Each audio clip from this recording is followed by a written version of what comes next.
Previously on Lost. What did you do? What did you do? What did you do? Se é possível conciliar crescimento econômico acelerado e, ao mesmo tempo,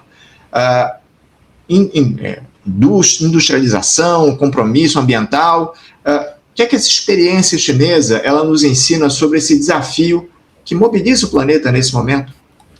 Então a pergunta organizadora da entrevista é se é possível conciliar crescimento econômico rápido com compromisso ambiental. Pois é, Anderson, esse livro vai nos mostrar que é possível sim a gente... E é por isso que a gente defende tanto a ideia do decrescimento, né? E aí se você for no Faixa Livre, ver a entrevista do Pedro Aranha, ele fala explicitamente em decrescimento. Por isso que é uma entrevista tão importante. Uma divergência aqui no nosso chat que eu queria colocar para a tua análise. O perfil Ecologia e Marxismo, que é do camarada Renato Cinco, ex-vereador aqui do Rio de Janeiro, ele diz... Opa, que bom! Ele vai ler os comentários do Renato Cinco, gostei. O seguinte: a situação da China é absolutamente insustentável e as metas irrealistas, como se fosse possível uma transição de décadas. Infelizmente, o aquecimento de mais de 2,5 graus já está encomendado e vai provocar o colapso da produção industrial e da agropecuária muito antes de qualquer mudança gradual produzir qualquer mudança, enfim. What did you do? Aí o Renato Cinco mandou o meu vídeo dessa crítica, dessa sinofilia, né? Essa adesão à China que acontece tanto aí na nossa esquerda nos dias de hoje, mandou para o Faixa Livre, né? Mandou para o Anderson. E o Anderson me convidou para falar na próxima quinta-feira, o dia que eu viajo para o Rio de Janeiro para passar o semestre todo estudando as palmeiras da Floresta da Tijuca, me convidou para falar sobre essa queda recente nos desmatamentos. What did you do? What did you do? E aí que eu preciso me preparar, né? Porque eu tinha visto só a manchete, né? Da Folha de São Paulo aqui, 10 de julho. A Amazônia tem menor índice de desmatamento para o primeiro semestre em uma década. Vocês sabem que eu sou dumerista, eu sou colapsista. Eu sei que a coisa vai inevitavelmente para o brejo. E para o aquecimento extremo, né? Então eu entendo que estamos vivendo o processo de colapso climático, colapso da civilização e extinção da espécie humana. Então, é claro que uma notícia dessa é bacana, mostra aí, olha aí, ó. PT no poder é melhor do que Bolsonaro, é melhor do que Temer.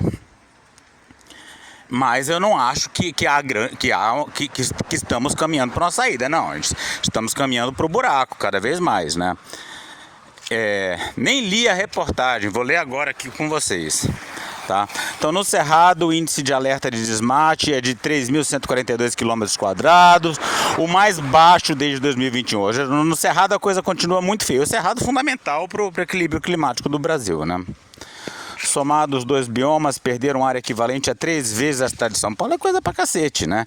É isso que a gente tem que entender. Porque, olha só, a queda tá na manchete, mas o número absoluto é horrível. E quando fala o mais baixo em uma década, né? O que é uma década? Vamos voltar a 2016, né? É o Temer, né?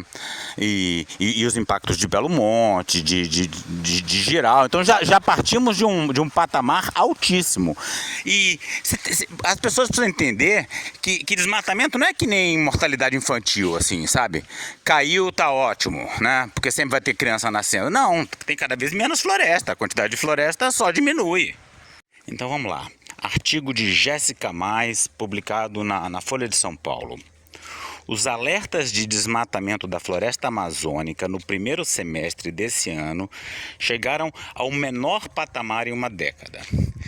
Deixa eu falar uma coisa para vocês. O desmatamento no primeiro semestre, ele tem algum significado, mas muito duvidoso, né? O desmatamento mesmo é no segundo semestre. Tá? E a gente teve um primeiro semestre que foi muito chuvoso aqui em Altamira.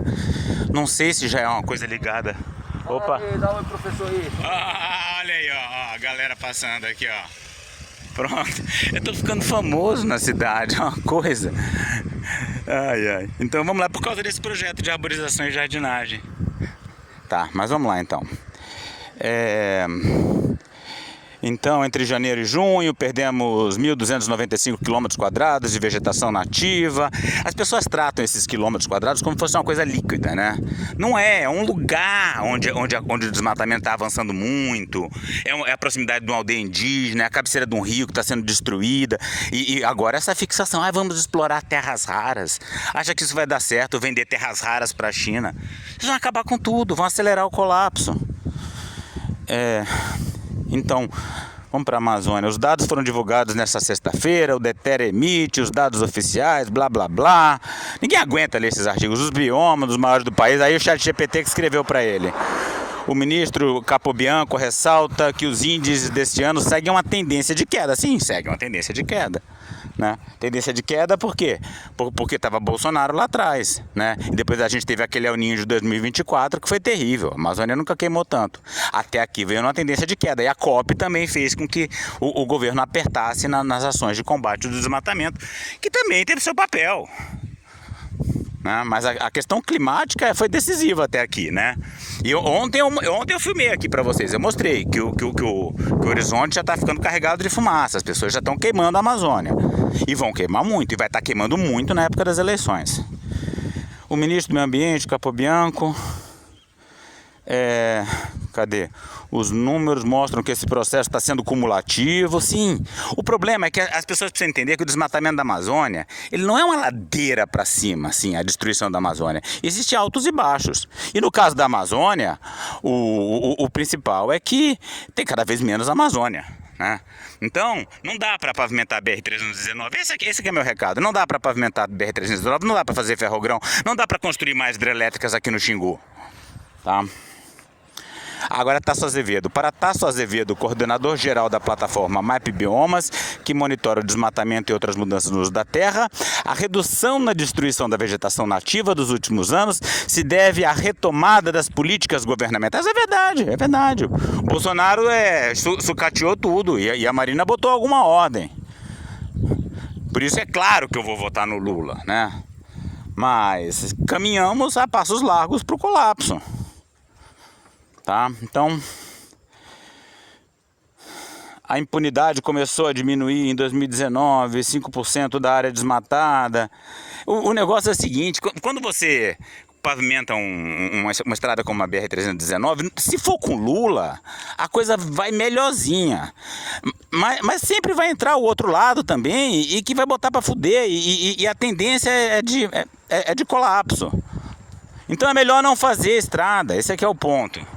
Porque olha só, a sorte que a gente está dando esse ano é que esses Bolsonaro são os imbecis. Mas a direita vai se reorganizar.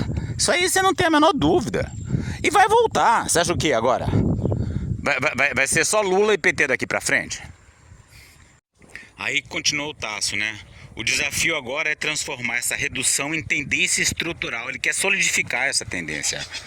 Chegar em 2030 com desmatamento em nível residual. Quer dizer, é o restinho, a rapa do tacho do desmatamento. Acredita mesmo nisso, Tasso?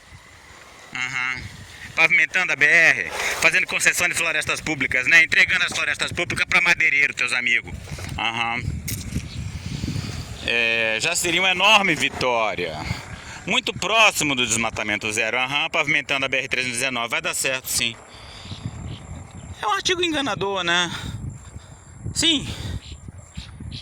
Nathalie Unterstel, presidente do Instituto Talanoa com foco em políticas climáticas, afirma que os resultados alcançados desde 2022 evidenciam que redução do desmatamento é decisão política, o que se reflete numa boa imagem. Sim, é verdade. Os bolsonaristas botaram para quebrar.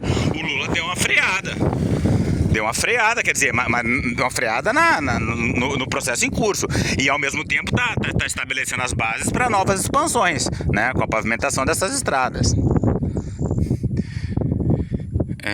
Quando o mundo aprendeu a ler o Brasil... Como é que é? Quando o mundo aprender a ler o Brasil a partir do desmatamento. O mundo aprendeu a ler o Brasil a partir do desmatamento. Cada ponto de queda transforma o país de problema em solução. Um ativo que nenhum outro membro do G20 tem, avalia. Capobianco, que era o braço direito de Marina Silva e assumiu a pasta quando ela deixou o cargo para ser candidata nas eleições, diz que os resultados atuais foram alcançados a partir de uma ação constante em 3 níveis do governo: federal, estadual e municipal. É verdade, sem dúvida. É um resultado do Estado brasileiro, são várias políticas. É corretíssimo, mil vezes essa turma do que os bandidos do Ricardo Salles. A chegada do El Niño acende os alertas para uma possível seca intensa nesse ano. Sim, vai ser forte, o que pode levar a tanto a mais desmate como mais incêndios. O fenômeno irá colocar à prova a política nacional de manejo, vai colocar à prova todo o governo Lula. O El Niño, Biriri Bororó, o estado do Mato Grosso. Acho que é isso. Tenham paciência, mas não. What did you do, Liam? What did you do?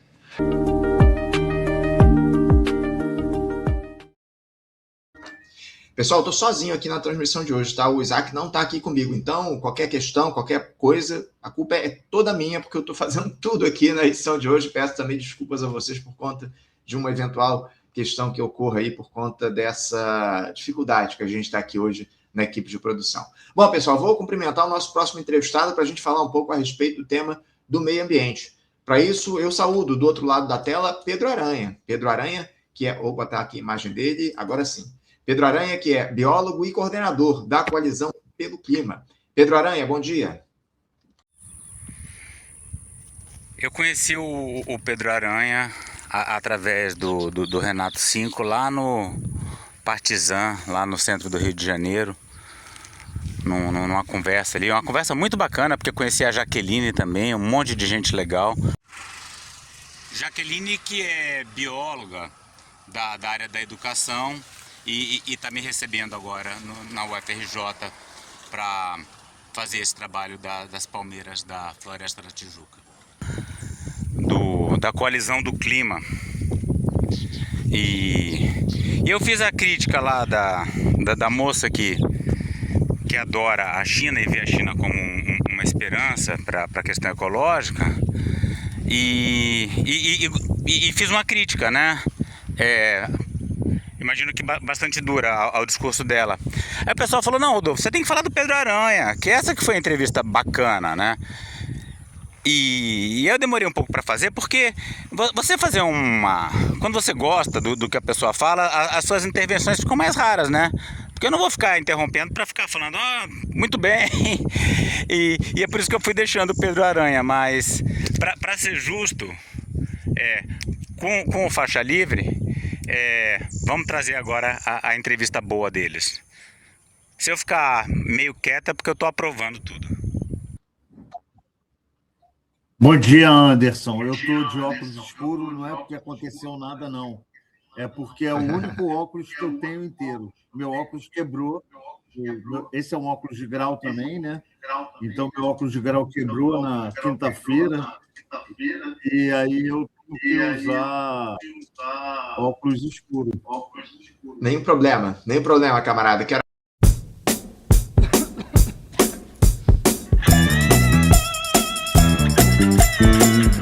Como vovó já dizia, quem não tem colírio usa óculos escuros. mas não é bem verdade. Quem não tem colírio usa óculos escuros.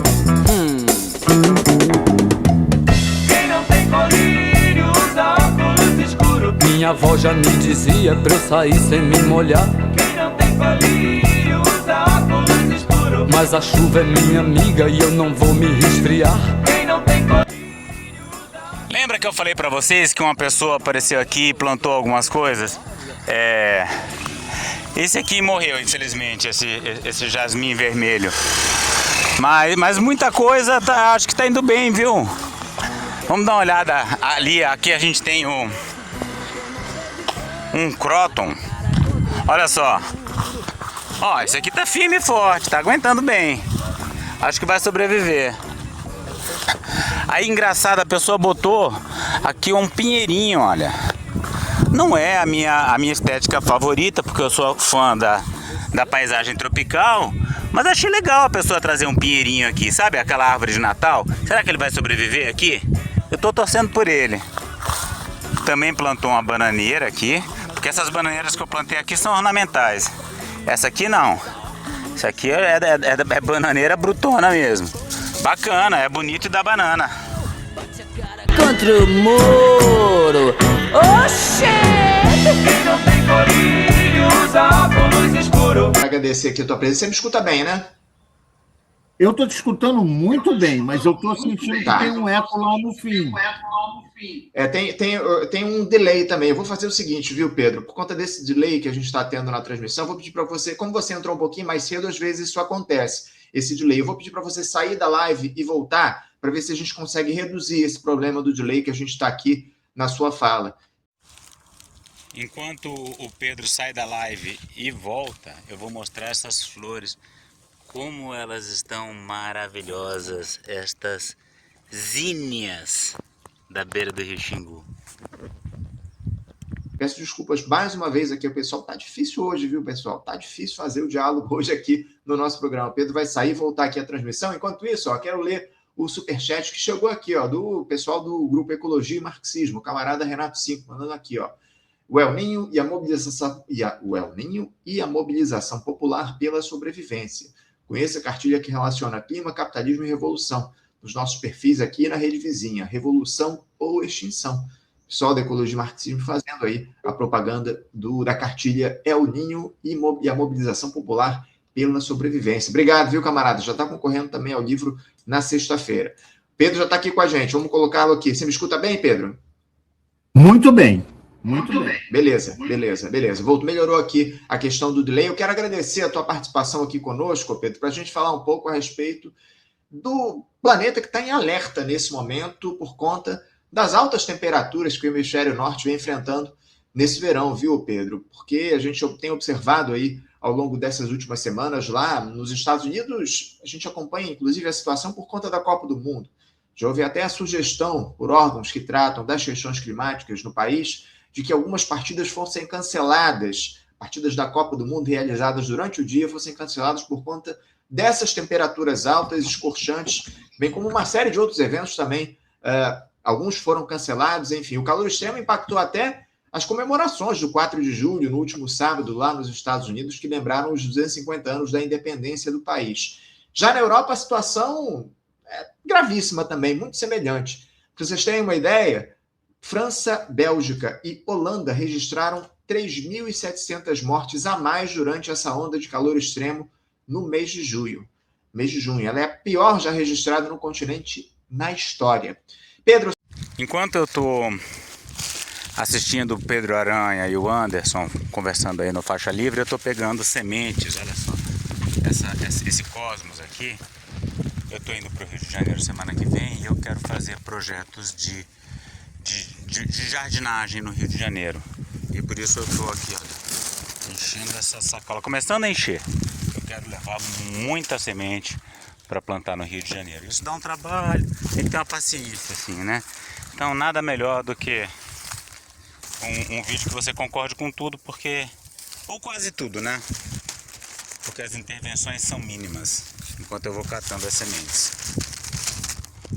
Situação gravíssima e eu gostaria de ouvi-lo a respeito desse cenário de altas temperaturas. Quais fatores explicam a intensidade dessa atual onda de calor no hemisfério norte, Pedro? Então, a pergunta que você me norteou, né, que você postou no Instagram, se o El Niño tem a ver com essa onda de calor extremo, né? Eu te diria que não.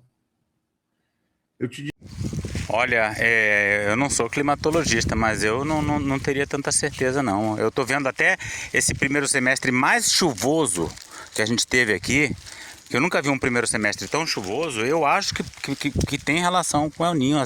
Os efeitos do El Niño são de uma complexidade e eles têm dimensão global, né? Apesar de ser uma coisa que acontece ali no Pacífico, né? Como se o Pacífico fosse pouca coisa, né? Então, o mundo ano passado ele deu uma baixadinha na temperatura. Por quê? Porque a subida não é uniforme, tá? Não é uma ladeira asfaltada. Até o aumento da temperatura global é uma ladeira ladeira com buraco, uma ladeira esburacada. Então, às vezes você está subindo, às vezes você dá uma descidinha.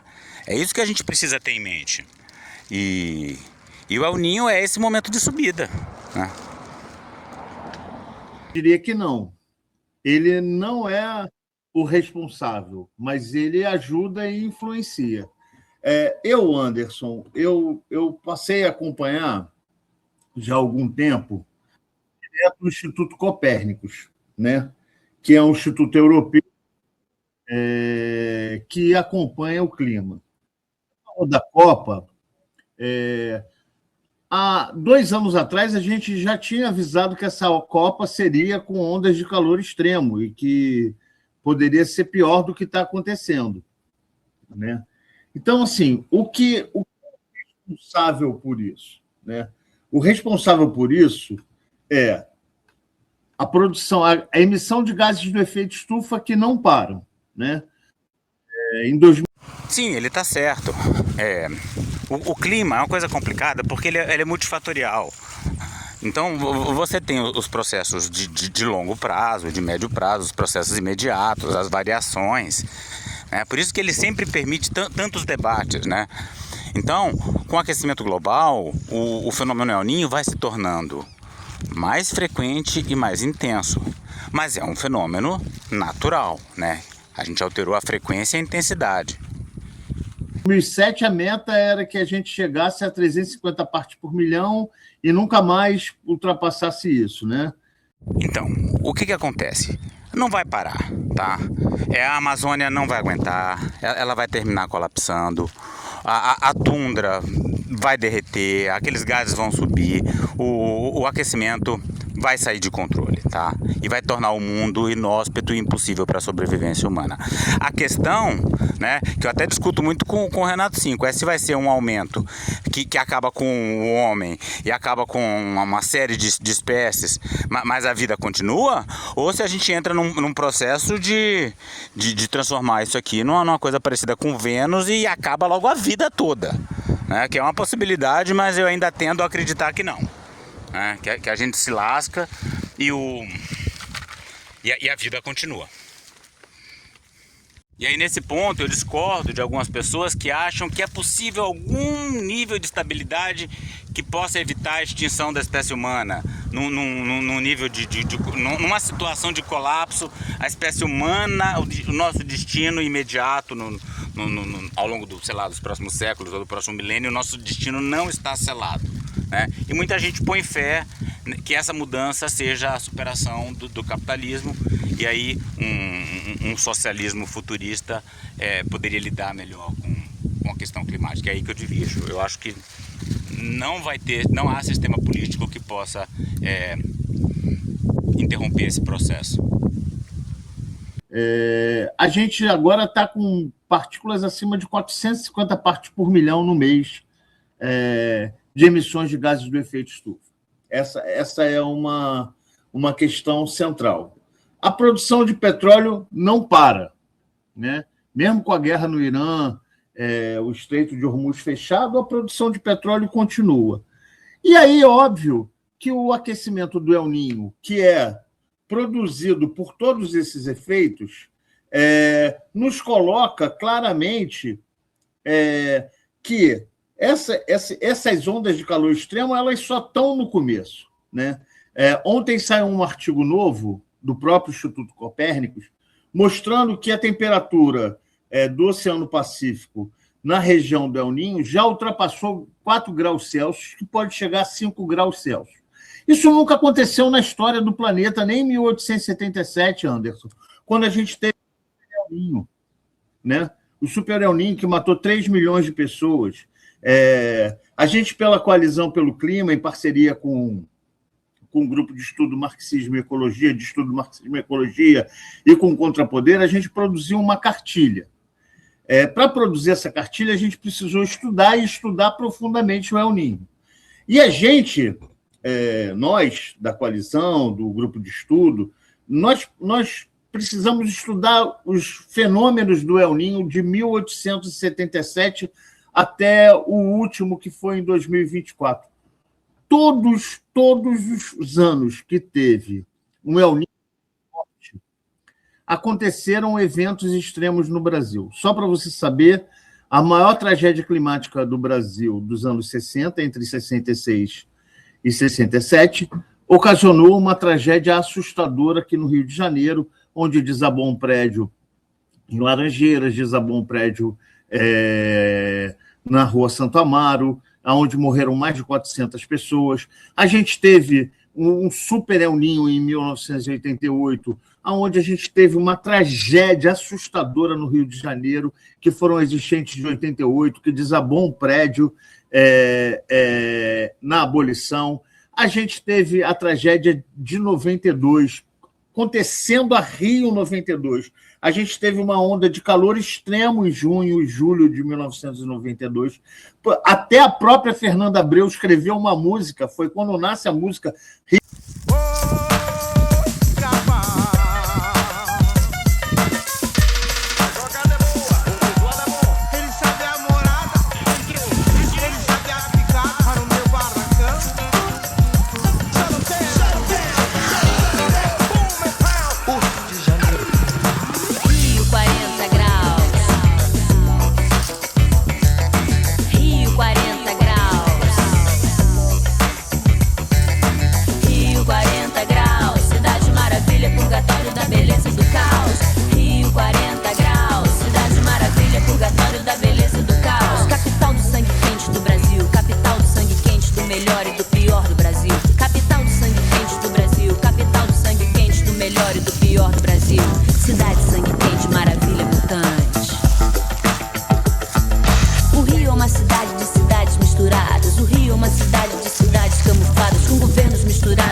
Rio 40 graus, né? Ela é produzida por causa desse fenômeno que foi durante a Rio 92, foi uma onda de calor extremo. E o mais perto que a gente tem disso são as secas de 2015, a tragédia de 2011, que é a maior tragédia climática desse país, né? Que morreram mais de 1.000 pessoas, né? E aí a gente tem o El Niño de 23 e 24 com as enchentes no Rio Grande do Sul. Essas ondas de calor na Europa, elas têm sido uma constante. A Europa vive, desde 2015, sempre o pior verão da história. 2015, 2016, 2017, 2018. A mesma coisa acontece nos Estados Unidos. Então, a gente tem umas ondas de tragédias produzidas pelo El Niño, que não é um problema do El Niño, é o problema do modo de produção capitalista. Isso é muito ruim, porque as pessoas ainda acreditam em desenvolvimento, as pessoas acreditam em desenvolvimento de uma indústria nacional. Você estava conversando com a senadora Heloísa Helena agora sobre a bancada radical. Se você lê aquele documento da bancada radical, é muito ruim, porque é um documento que não tem uma linha sobre o colapso climático ambiental. Então, eles são radicais aonde? Perfeito, perfeito. As pessoas têm um receio de falar de colapso climático, colapso civilizacional, então evitam falar em colapso, aí falam que estamos passando por uma crise e isso distorce tudo, e agora estão tentando se apropriar da palavra colapso, mas para distorcê-la, né? Aquela história, o colapso é um projeto, o colapso dos mundos agora, aquele bonde fala. Ele não fala colapso climático, é colapso de mundos. Quer dizer, alguns mundos vão colapsando, mas o mundo de todos os mundos evita se falar. Qual é a radicalidade desse pessoal? Que não fala sobre o colapso climático, que chama para um modelo de desenvolvimento como se a gente pudesse ainda, em plena final da década de 20, do século 21, aonde os estudos todos do Copérnicos, do professor James Hansen, apontam que nós vamos chegar a uma temperatura acima de 3, 4 graus Celsius até 2035. Aí eu não sei, aí que entram as incertezas, né? 4 graus Celsius em 35, tem gente que joga um pouco mais para frente. Mas isso é detalhe, o importante é que não vai parar, vai seguir subindo, e aí nós vamos assar enquanto humanidade. Isso não tem jeito, tá? Isso vai acontecer, está encomendado. A questão é o que a gente vai fazer em relação a isso. Vamos construir mais hidrelétricas na Amazônia para investir numa ideia de transição energética enganosa que só vai acelerar o desmatamento da Amazônia? Ou vamos começar a tratar isso aqui como um santuário e nos preparar para o decrescimento, para o colapso e nos preparar para a extinção? Assim como as pessoas se preparam para a sua própria morte. Pode ser melhor ou pode ser pior. Eles apontam para um caminho, para um desenvolvimento que não é possível, Anderson. Infelizmente, não é mais possível. É por isso que aquele vídeo daquela senhora, tão otimista quanto ao modelo de desenvolvimento da China, China que está importando minério loucamente aqui, acelerando o desmatamento do Brasil através do seu comércio internacional. Não tem jeito. E vocês viram o que aconteceu na China? Quase 900 cobras escaparam durante uma enchente na China. A água destruiu parte de um criadouro em Hangzhou, no sul do país, e arrastou serpentes para áreas próximas. Relatos locais falam em cobras aparecendo em ruas, casas e regiões alagadas. A maioria não seria venenosa, mas a presença de cobras-rei aumentou o alerta entre os moradores. Equipes foram mobilizadas com redes e equipamentos para tentar capturar os animais. Isso aí é só um fato pitoresco, mas o colapso climático é global. Então a China, com o seu comércio internacional, comprando soja aqui do Brasil, contribui para destruir, para o colapso da Amazônia, que vai levar o clima global à desgraça, incluindo a própria China. É assim mesmo. É claro que tem aquele ditado, né? Farinha pouca, meu pirão primeiro. Então eles querem jogar o colapso para lá. Por isso que eles fazem esses reflorestamentos em massa, a despoluição das cidades. Mas não tenham ilusão de que a China vai ajudar a desacelerar o colapso. Não, muito pelo contrário. Falar em desenvolvimento econômico, falar em ferrogão, falar em BR-319,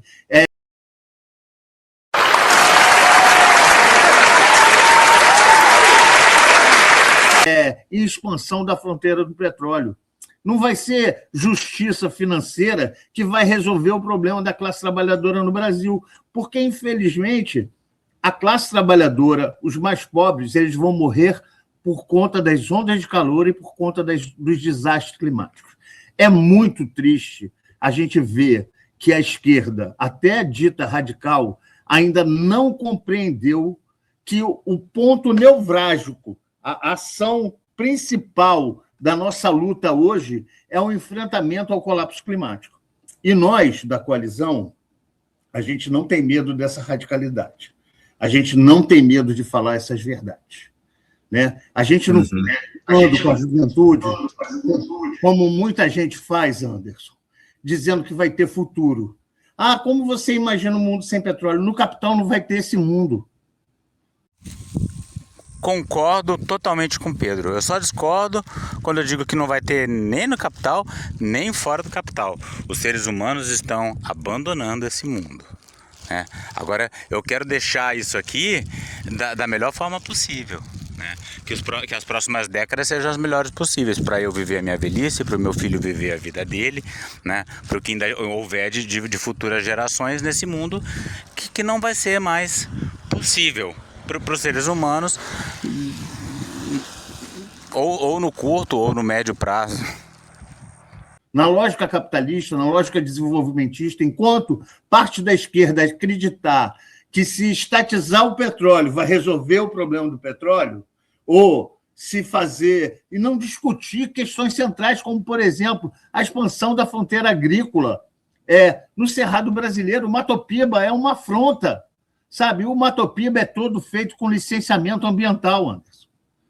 Sabe? Qual é a mobilização radicalizada que a gente viu por conta desse novo licenciamento ambiental? Ou quando a Dilma fez o novo Código Florestal, que resultou nesses processos todos. Tudo isso, toda essa destruição da Amazônia que a gente vê, e aí fala assim, o desmatamento na Amazônia diminuiu. Mentira! O desmatamento diminuiu na Amazônia, mas o licenciamento continua pleno. Então tem... Sim, fora que o desmatamento não diminui, o desmatamento só aumenta, né? Desmatamento diminuiu aqui nessa área que eu tô plantando alguma coisa, o desmatamento está diminuindo, mas na Amazônia o desmatamento é acumulativo, cada vez maior é desmatada e cada vez menos floresta. Pode ser que o ritmo de desmatamento tenha caído em relação a Bolsonaro, mas porra, você quer se comparar com um bandido ligado a milicianos assassinos lá de Rio das Pedras? Ah, faça-me o favor, né? É querer muito pouco do governo, claro que diminuiu. Tem licença para matar, não tem... O desmatamento que diminuiu é o desmatamento não organizado, né? Aquele feito pelo crime. É importante isso? Claro que é. Óbvio, eu não estou aqui dizendo que não é. Agora, continuar licenciando projetos na Amazônia brasileira, como a BR-319, e ver alguém, sabe, todo feliz fazendo obra lá, tirar foto e aparecer como se o Brasil fosse se salvar porque vai ligar o Atlântico ao Pacífico para exportar soja. Pô, isso é descabido. O Brasil está parando de produzir comida e as ondas de calor extremo vão fazer com que isso piore mais ainda, Anderson. Agora, Pedro, eu queria trazer outras questões aqui para você. Você faz alertas importantíssimos a respeito desse momento que o planeta atravessa de mudanças climáticas. Se não houvessem essas mudanças climáticas que foram produzidas, obviamente, pela ação humana, pela exploração do meio ambiente, enfim, esse El Niño que se avizinha, ele produziria efeitos tão intensos como os que a gente tem observado, ou como os especialistas têm dito que ele vai produzir? Há quem diga que a gente pode ter o maior El Niño de todos os tempos. Isso aconteceria caso não fosse essas mudanças provocadas pela atuação da humanidade em relação ao meio ambiente? Anderson, em 1877 já teve um super El Niño, né, que matou 3 milhões de pessoas. O El Niño é um fenômeno natural, assim como furacão, tufão, tornado. O que acontece é que eles estão ficando mais intensos. Se você acompanhar a linha do tempo, a gente fez uma linha do tempo dos El Niños de 1877 até esse de 2026. Se você acompanhar, os El Niños, eles aconteciam a cada 10 anos. Né? Era essa média de 10 a 8 anos que acontecia um El Niño, que era forte, fraco, né? Porque é um fenômeno natural. O que a gente está vivenciando agora, Anderson, é nada que foi previsto na história climática. A gente está vindo de um El Niño entre 2018 e 2019, depois a gente teve um El Niño em 23 e 24, e a gente agora vai ter esse El Niño de 26 e 27. Você viu que já diminuiu o espaço de tempo. Essa diminuição de espaço de tempo ela é produzida pela emissão de gases do efeito estufa. E essas emissões de gases do efeito estufa, elas estão alterando as correntes dos oceanos, que faz com que o clima... Porque quem é responsável pelo clima no planeta é todo um sistema. E quem é responsável por essa regulação desses sistemas são as correntes marinhas. O que nós estamos conduzindo hoje, a nossa sociedade capitalista, né, não é um problema da humanidade, é um problema do modo de produção capitalista. O homem, desde que surgiu como homem moderno, ele vem causando alterações progressivamente maiores no planeta. E as mudanças climáticas, sabe-se bem que elas começaram a dar sinais, a se manifestar muito antes de qualquer coisa que a gente possa chamar de capitalismo. O capitalismo acelerou muito essa tendência e nos trouxe para essa situação atual. Mas se é que seria possível uma humanidade que não caminhasse para um capitalismo, mesmo assim as tendências se aprofundariam, se acumulariam cedo ou tarde, e nós somos uma espécie muito particular, né, que transforma tudo, que quer se expandir como todas as espécies, e de uma forma ou de outra, isso ia terminar acontecendo. Nenhuma espécie vive para sempre, toda espécie tem um fim. E nós estamos produzindo o nosso próprio fim. Então o capitalismo tem culpa, tem a mão suja do capitalismo ali. Mas achar que o colapso não é mais humano, né? Tão humano quanto capitalismo, né? É o fim da história humana. Poderia ser diferente? Ninguém sabe responder ao certo. Mas a gente se comporta como bactérias numa placa de Petri, como formigas saúvas que acabam com as plantas e depois morrem de fome. Não é muito diferente do que a gente vê aí na natureza. Não estou naturalizando o capitalismo. Eu acho que a gente tem que lutar contra a BR, contra a Ferrogrão, né? Contra esse capitalismo predatório. Se é que existe alguma outra forma de capitalismo. What did you do? What did you do? Enquanto eu renderizo e subo esse vídeo, eu vou pegando mais. E quem quiser ver a entrevista completa do Pedro Aranha pro Anderson no Faixa Livre, vou postar aqui na comunidade do canal.